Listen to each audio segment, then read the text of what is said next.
வணக்கம். இன்னைக்கு ஹிந்தி நியூஸ் பேப்பர்ல என்ன முக்கியமான நியூஸஸ் இருக்கு அப்படின்னு சொல்லி பார்ப்போம்.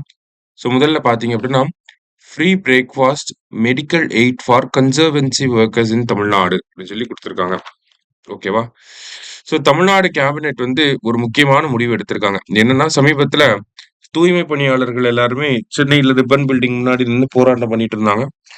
அதுக்கப்புறமா நள்ளிரவுல அவங்கள வந்து கைது செஞ்சதுக்கு அப்புறமா நடந்த இந்த கேபினெட் மீட்டிங்ல ஒரு முக்கியமான முடிவுகள் வந்து எடுக்கப்பட்டிருக்கு.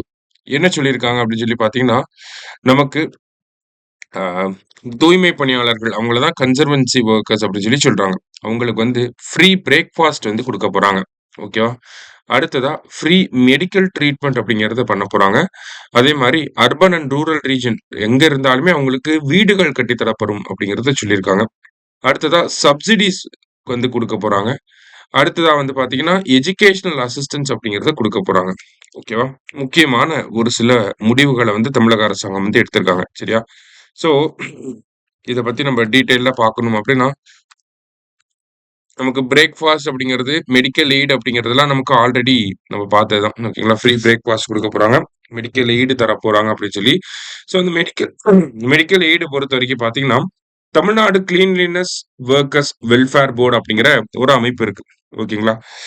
அவங்கள அங்க ரிஜிஸ்டர் பண்ணவங்களுக்கு இந்த மாதிரியான ஒரு மெடிக்கல் எய்ட் அப்படிங்கிறது வழங்க போறாங்க. ஆல்ரெடி ரூ. 5,00,000 வந்து இன்சூரன்ஸ் கவரேஜ் ஆல்ரெடி வழங்கப்பட்டுட்டு இருக்கு. ஓகேங்களா? இப்ப அகைன் இன்கிரீஸ் பண்ணி என்ன பண்ண போறாங்கன்னா, ஓவராலா ஒரு ரூ. 10,00,000 வரைக்கும் in case of accidental death ஓகேங்களா? விபத்துல ஏற்பட்டு இறந்துட்டாங்க.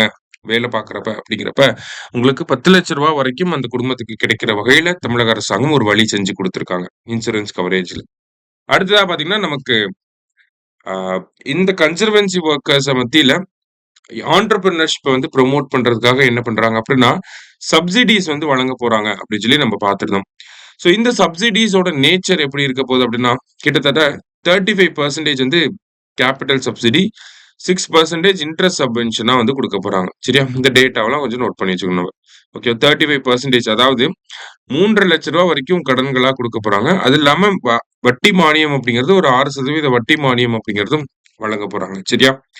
அடுத்தது இவங்களோட பசங்க வந்து கல்வி கற்கணும் அப்படிங்கிறதுக்காக ஆல்ரெடி அரசாங்கம் வந்து அதுக்கான அசிஸ்டன்ஸ வந்து வழங்கிட்டு இருக்காங்க. இப்ப இன்னும் கொஞ்சம் அதிகப்படுத்தி தரப்போறாங்க. என்ன தரப்போறாங்க அப்படின்னு சொல்லி பார்த்தீங்கன்னா, கன்சர்வன்சி வொர்க்கர்ஸோட பசங்க யாராவது ஹையர் எஜுகேஷன்ல இருக்கப்ப, அவங்களுக்கு தேவையான புக் ஃபீஸு, ஹாஸ்டல் ஃபீஸு இது எல்லாத்தையுமே வந்து அரசாங்கமே ஏத்துக்கும் அப்படிங்கிறத குடுத்திருக்காங்க. சரியா? அந்த ஒரு அவங்க அந்த எஜுகேஷன ப்ரமோட் பண்றதுக்காக இந்த ஒரு ஆக்டிவிட்டிய பண்றாங்க. ஆன்டர்பிரினியர்ஷிப்ப ப்ரமோட் பண்றதுக்காக சப்சிடிஸ் குடுக்க போறாங்க. அது மட்டும் இல்லாம பார்த்தீங்கன்னா, வீடுகள் கட்டி தரப்படும் அப்படிங்கிறத சொல்லியிருந்தாங்க. வீடுகள் அப்படின்னு சொல்லி பார்க்கிறப்ப, கிட்டத்தட்ட 30,000 வீடுகள அடுத்த 3 வருஷத்துல அர்பன் ஏரியால மட்டுமே நாங்க கட்டி தர போறோம் அப்படிங்கிறத அரசாங்கம் கேபினெட் முடிவா வெளியிட்டிருக்காங்க. ஓகேவா? நெக்ஸ்ட் 3 இயர்ஸ்ல 30,000 ஹவுசஸ வந்து கட்டி தர போறாங்க. இது எங்க? அர்பன் ரீஜியன்ல. ரூரல் ரீஜியன்ல வேலை செய்யக்கூடிய தூய்மை பணியாளர்களுக்கு என்ன பெனிஃபிட் இருக்கு அப்படின்னு சொல்லி பார்த்தீங்கன்னா, அவங்களுக்கு கலைஞர் கனவு இல்லம் திட்டம் ஆல்ரெடி நம்ம கேள்விப்பட்டிருப்பீங்க. ஹட் ஃப்ரீ தமிழ்நாடு பை 2030 குடிசையில்லா தமிழகம் 2030க்குள்ள கொண்டு வரணும் அப்படிங்கிறது அந்த திட்டத்தோடைய நோக்கம். அந்த கலைஞரின் கனவு இல்லம் திட்டத்துக்கு கீழ பார்த்தீங்கன்னா, ரூரல் ரீஜியன்ல இருக்கிறவங்களுக்கு வீடுகள் கட்டி தரப்படும் அப்படிங்கிறத தமிழக அரசாங்கம் வந்து நேத்து கேபினெட் முடிவா வெளியிட்டிருக்காங்க. இது எல்லாமே நமக்கு மெயின்ஸ் பாயிண்ட் ஆஃப் வியூல தேவைப்படும். என்னன்னா, நமக்கு வந்து கன்சர்வன்சி வொர்க்கர்ஸோட வெல்ஃபேர்க்காக மத்திய அரசாங்கம், மாநில அரசாங்கம்லாம் என்ன பண்றாங்க? மத்திய அரசாங்கம் பார்த்தீங்கன்னா, நமஸ்தே அப்படிங்கிற திட்டம் வச்சிருக்காங்க. நமக்கு வந்து நேஷனல் கமிஷன் ஃபார் சஃபாய் கர்மச்சாரிஸ் அப்படிங்கிறதெல்லாம் இருக்கு. இது எல்லாமே மத்திய அரசாங்கம் பண்ணக்கூடியதா இருக்கு. மாநில அரசாங்கம் என்ன பண்றாங்கன்னா, இந்த மாரியான ஸ்டெப்ஸ நம்ம எடுத்துக்கணும். சரியா? அதான் இங்க பார்க்குறோம். அடுத்ததா பார்த்தீங்கன்னா, நமக்கு ஃப்ரைடே நியூஸ் பேப்பர்னா நக்கட்ஸ் ஆஃப் ஹிஸ்டரி அப்படிங்கிறத பார்ப்போம்.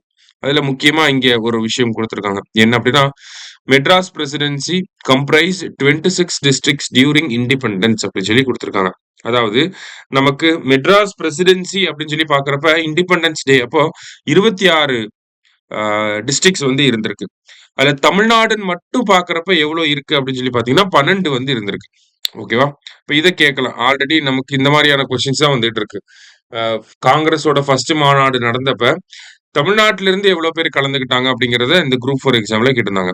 மெட்ராஸ் பிரசிடென்சின்னு கேட்டா நம்ம ஸ்கூல் புக்லயே டேட்டா இருக்கு. அத எடுத்து எழுதியிருப்போம். ஆனா தமிழ்நாட்டுல இருந்து எவ்வளவு பேர் கலந்துக்கிட்டாங்க அப்படின்னு சொல்லி கேட்டிருந்தாங்க. அதே மாதிரி மெட்ராஸ் பிரசிடென்சில 26 டிஸ்ட்ரிக்ட் இருந்தாலும் தமிழ்நாட்டுல இருந்து எவ்வளவு டிஸ்ட்ரிக்ட் இருக்கு? 12 டிஸ்ட்ரிக்ட் தான். ஓகேவா? அதுதான் இங்க குடுத்திருக்காங்க. செங்கல்பட்டு, கோயம்புத்தூர், நார்த் ஆர்காட், சவுத் ஆர்காட், நீல்கிரிஸ் இது எல்லாமே வந்து குடுத்திருக்காங்க. ஓகேவா? அது மட்டும் இல்லாம புதுக்கோட்டை அப்படிங்கிற இந்த பகுதி. இந்த புதுக்கோட்டை அப்படிங்கிற பகுதி ஒரு பிரின்ஸ்லி ஸ்டேட்டா இருந்துச்சு.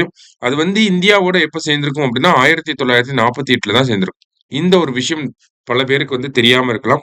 Pudukkottai was a princely state once which joined Indian union in the year 1948 சரிங்களா? நம்மளோட ஆர்க்கியாலஜிக்கல் டிபார்ட்மெண்ட் பாலிசி நோட்லயுமே இத குடுத்திருப்பாங்க. புதுக்கோட்டை அப்படிங்கிற ஒரு பிரின்ஸ்லி ஸ்டேட்டா இருந்து அதுக்கப்புறமா இந்தியாவோட ஜாயின் பண்ணியிருக்கும். தமிழ்நாட்டோட ஒரு பகுதியா வந்திருக்கும் அப்படிங்கிறத சொல்லியிருப்பாங்க. சரியா? ஸோ அடுத்ததா வந்து பார்த்தீங்கன்னா, இன்னைக்கு 2 இம்பார்ட்டன்ட் செய்திகள் தான் இருந்துச்சு. மத்தது எல்லாமே பார்த்தீங்கன்னா, நமக்கு இண்டிபெண்டன்ஸ் டே அது ரிலேட்டடா ஹிஸ்டாரிக்கலா நெறைய விஷயங்கள், ஆர்டிகில்ஸ் வந்து குடுத்திருந்தாங்க. ஸோ அது நம்ப மெயின்ஸ் பாயிண்ட் ஆஃப் வியூல நம்ம தனியா கிளாஸஸ் இருக்கு இல்லையா? அதுல எக்ஸாமோட ரிலேட் ஆகுற மாதிரி எதெல்லாம் வருதோ, அத நம்ம கொஸ்டின் வைஸ் பார்த்துருவோம். சரியா? Thank you. Suresh IAS academy வெற்றியின் முகவரி.